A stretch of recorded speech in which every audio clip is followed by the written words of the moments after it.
Hello guys ဒီနေ့ကတော့စပိန်သွားစီမဲ vlog လေးပဲဖြစ်ပါတယ်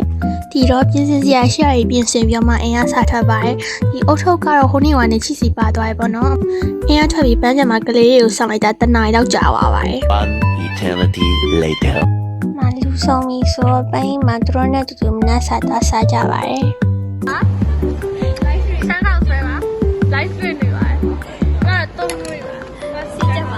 သူစားနေတဲ့ပေါက်စီကသူ့မျက်နှာလောက်ရှိတယ်။မနှက်စားပြီးတော့အေးပေါက်စီစားရေးကောင်ကစပိန်သွားပြင်မဲဆိုပြီးလိုက်ခဲ့တယ်လို့ဖြစ်သွားပါတယ်။ဘာပေးလဲမသိဘူး။ကာကြီးခေါက်ကို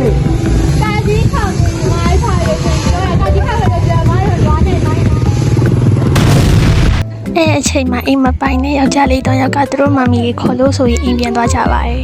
။ပြင်မနာအထွက်မှာ3ယောက်သားရီစားလို့ဆိုပြီးတော့မှအေးတော့အိတ်ခဲ့ပါတယ်။ပြမနာနေထွက်တော့မီးပွိုင်းမိရေပေါ့နော်နေရာလေးတအားကိုပူပါရဲ့တော့ပူပါပါရောအဲ့ဒီလေကွင်းဖက်ကိုတူ3ယောက်သားထွက်ခဲ့ရေပေါ့နော်အဲ့ဒီလေကွင်းကြီးဘက်ကိုရောက်ခဲ့ပါပြီရှုခင်းတော့တော်လာပါရဲ့3ယောက်သားအရေးတနေရာမှာနားပြီးတော့မှဆော့ကြပါရဲ့ဒါကတော့ Tristan လေးတစ်ဖြတ်ပေါ့နော်ဒါကကျမရဲ့တဲတုံးလေးအင်ကြီးပါ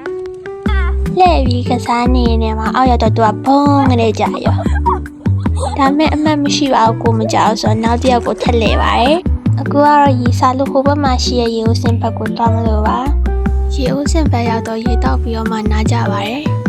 ပြီးတော့အဲ့နေရာမှာပဲကစားလိုက်ဆော့လိုက်စကားပြောလိုက်နဲ့အလားပါတာလာပါတယ်ပြောကြပါတယ်နေ့လေကလည်းစနစ်ခွဲလောက်ရှိပြီဆိုတော့အင်ကလည်းပြန်တင်တဲ့အချိန်ရောက်နေမလို့နေချီကိုနှုတ်ဆက်ပြီးတော့မှအိမ်ပြန်ခဲ့ပါတယ်အိမ်ပြန်တဲ့လမ်းမှာဥပါရတန်ကြီးဖျားဘက်ကခုံတက်ကြီးကိုတက်ပြီးတော့မှမော်ရလို့ဆိုပြီးတော့မှရိတ်အောက်မှာထပ်နာကြပါတယ်။နိုင်ရင်းနဲ့မအရင်ဘွားတော့မြောက်ဝင်စားခဲ့တာတော့မသိဘူးတစ်ပင်တွေ့တိုင်းတက်ချင်နေလို့တစ်ပင်ကိုတော့ရအောင်တက်လိုက်ပါတယ်။အဲဒီဘက်ကနေဆက်စီလာပြီးအိမ်နဲ့နီးလာပြီးမဲ့လေ